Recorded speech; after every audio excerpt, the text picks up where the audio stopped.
This is an interesting little documentary. We ain't got to watch the whole thing, but we watch a portion of it. It's called The Untold Story of Blacc Sam Nipsey's Silent Power. All right, here we go.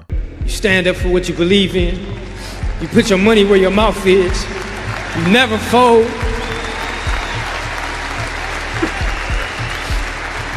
You never let the pressure. Blacc Sam was definitely hustling, doing his thing. We all seen him doing it young, but a lot of this that had too much pride to do what Blacc Sam did. Blacc Sam didn't give a fuck. He's a true hustler. All that shit really come from Blacc Sam.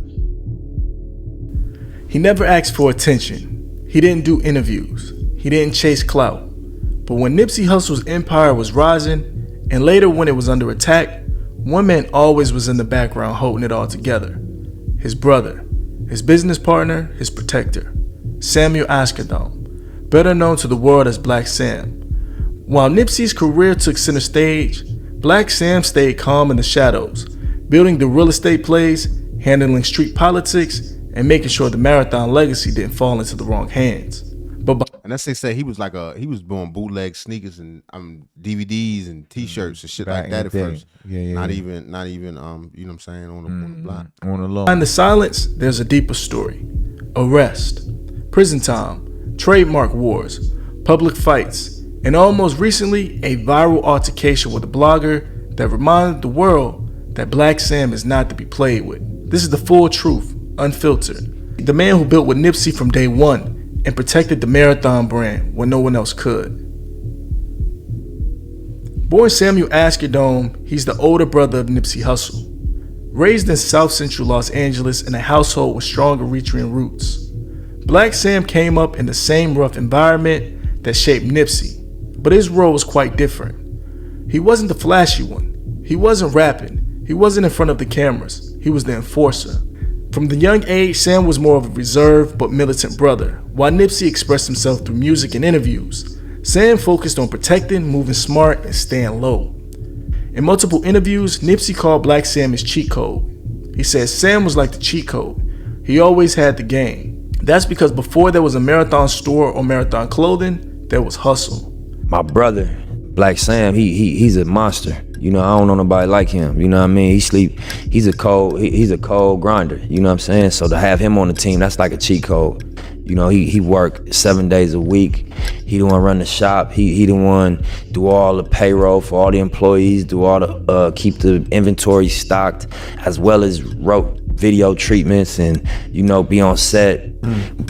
Editing videos. He wear 15 hats. He do everything that need to be done. Put money in when it's time to pay people, and you know, he wear all hats. You know what I mean? And he ain't never been a yes man. Me and him, we almost fight every time I make an album. And real. That's real shit. Fuck it. Tell the truth. You know what I mean? If we almost go to blows, we might wrestle and choke each other because I don't know, we want to hear that shit, but it's always honest. You know what I'm saying? Blacc Sam was already deep in the streets, especially in the business, flipping clothes, CDs, DVDs, and running a storefront, and learning how to navigate from hood to hood in the city politics. Blacc Sam was definitely hustling, doing his thing. We all seen him doing it young, but a lot of niggas that had too much pride to do what Blacc Sam did. Blacc Sam didn't give a fuck. He's a true hustler. Yeah, they said he had this safe with the paper. He got locked up. This is the stash they dug out. That shit really come from Blacc Sam. Then he ended up going to jail for doing the counterfeit. You know your money will go bad. I know you know. Put in the safe. Yeah. Down in the dirt. If it's if moisture is an issue, that shit go bad on you. CD shit. And that's when Nip really joined the hood. When Blacc Sam was gone, he ain't had nobody there, and his peoples put him out. Mom's had a husband that she fucked with. Put bro out. That's when you got to think about survival. That's when all your rules go out the door. You get what I'm saying? A lot of niggas did they would have never did. He was also the one that kept Nipsey grounded, pushing him to stay focused when distractions came from all sides. When you watch Nipsey's growth, you can see it. The maturity, the business structure, the long-term thinking, that was Blacc Sam's influence. But it wasn't all clean business. Blacc Sam's road wasn't just a straight path. In 2007, he was arrested in a case that was sent him to state prison. And it wasn't for drugs or weapons, it was copyright infringement. By 2007, Blacc Sam was already known in the streets, respected, quiet, and focused on business. But in October of 2007, that forward momentum hit a wall. Samuel Abshedon was arrested in Los Angeles and charged with multiple felonies, including a PC 653WA. That's failing to disclose the origin of recording, a felony. When the bootleg CDs was out, everybody bootleg was like, I guess it was illegal.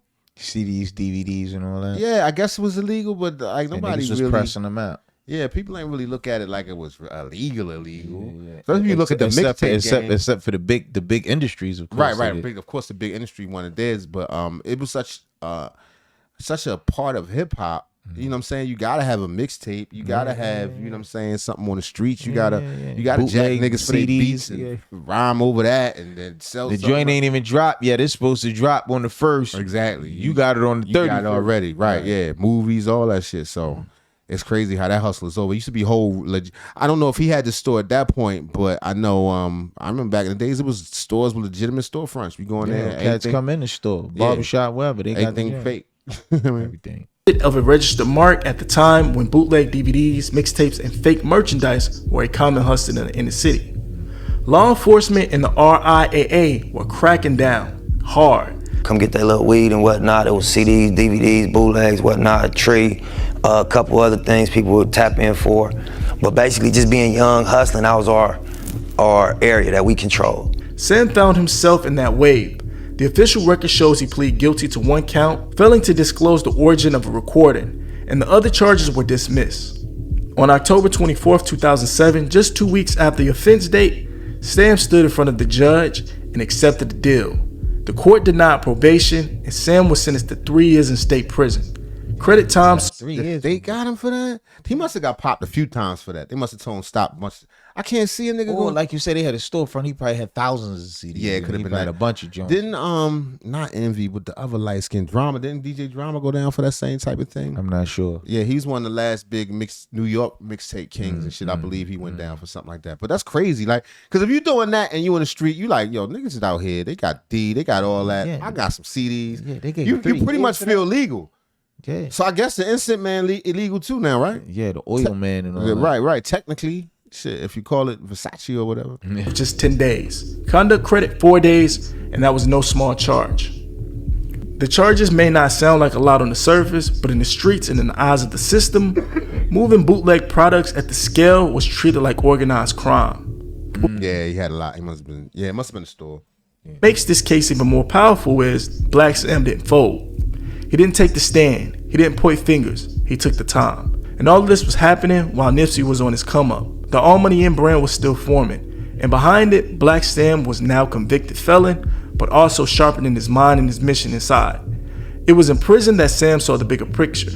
Ownership, longevity, control, and when he came home, that mindset would change everything. Blacc Sam, what's up, nigga? This my brother from the pen calling. I'm in the meeting at Ever. What's up, big homie? How you doing? Everything's good. Love you, bro. Hold on. It's Blacc Sam, man. Say something, bro. Oh, man, what's happening? I don't really nothing much to say, man. Just nigga trying to make this shit right. I know my brother out there doing his thing. Yeah, what's up to everybody and shit? While Blacc Sam was serving time, his younger brother Nipsey was transforming into a force of hip-hop. Mixtapes like Slauson Boy 1, Bullets Ain't Got No Name, and the Marathon started spreading across South Central. His buzz became undeniable, and in 2009, Nipsey signed with Epic Records. In 2010, he was named XXL's freshman class. But even with the labels knocking and interviews stacking, he never lost his focus. He stayed with All Money In. Because Sam taught him that. He did that time, and he never complained. That made me go even harder, said Nipsey. By the time Sam came home, Nip had built something real, and now they were ready to build it together. Blacc Sam in that new thing, 017, feel me? Big body, backseat recline, TVs and all that. Yeah. And people sleep on Sam because he got the glasses. You know what I'm saying? Yeah. Seem like he nerdy and shit. Yeah. But yo, in my experience, people I've been around, some of the realest ones have that same persona. Same persona. Not what you would think. Not what you would think would be the big bad. It's like Baby and his brother. The dude Slim. You don't see Slim. Slim don't be in the videos. He ain't got nothing to say. Yeah, he just in the back. Just tall, lanky, just. Show y'all that back seat, man, that new. Hey, Blacc Sam, hit that lock.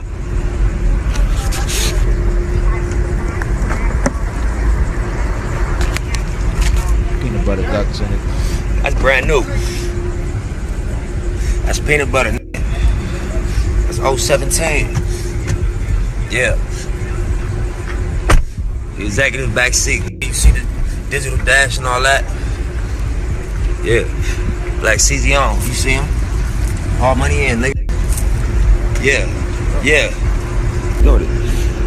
Show me what the key do. Show me the key. It's probably not working. Look at the fucking key though. Yeah. You don't know. Yeah. Y'all see who had it first? Together, they launched the Marathon store on Crenshaw and Slauson. This wasn't just a clothing store, it was the future.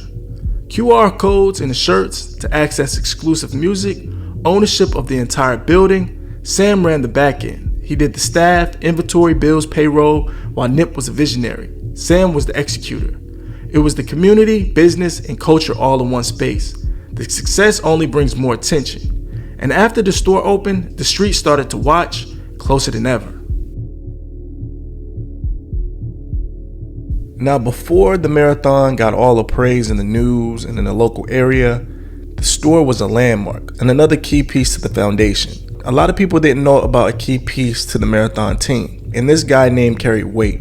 His name was Stephen Donaldson, also known as Fats or Baby Both the Fats. He was a real... It's always the third one. the bigs of Rockefeller, you know what I mean? From Slauson, a longtime friend, business partner, and a street rep who was close to both Nipsey and Blacc Sam. He helped put together the original Marathon clothing brand and was instrumental in helping the foundation before the flagship store opened. He moved quietly, handled business, and was respected everywhere he went. On September 29th, 2017, Fats was killed. He was standing outside of a dispensary as a security guard on West Boulevard in Hyde Park area of California when a light-colored sedan pulled up and started to fire shots.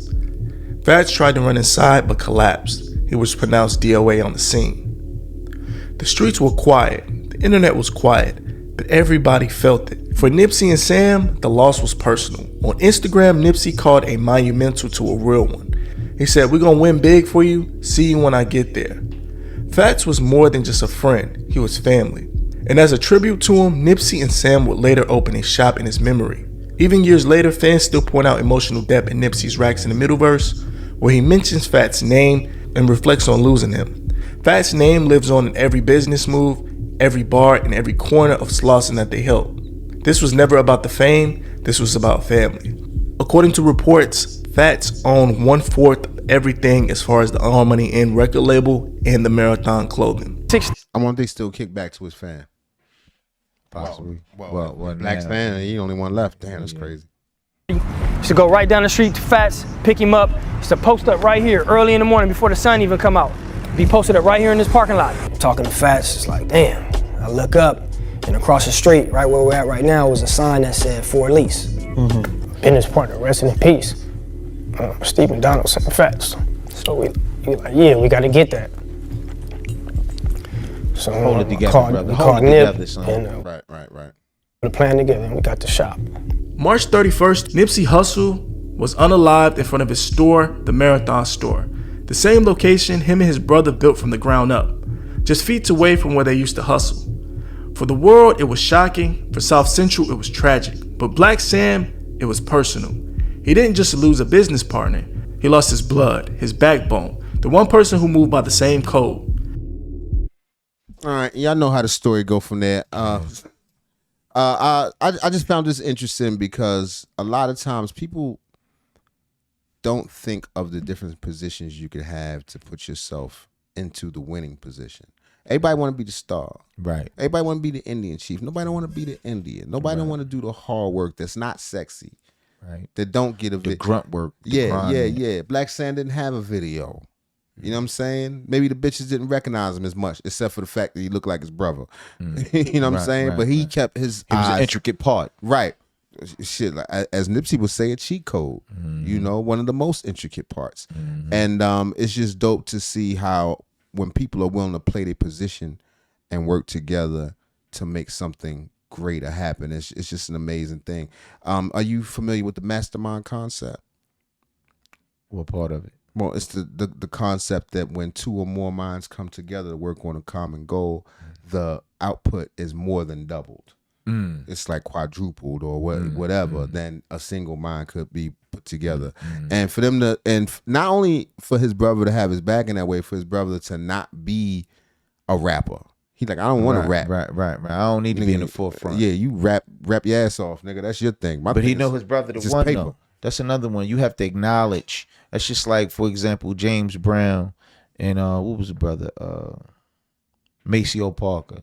Right. Maceo said, I know when I first met him, James was the one. This nigga's different. He was the one. Yeah. You know, he fell in line. He did what he did. Doing the come up to support believing him. in. Yes. Yeah, which because you know people will follow a good leader. Right. You know what I'm saying? But people also hate on you too. Yeah, some people hate on you. Some people are hating you.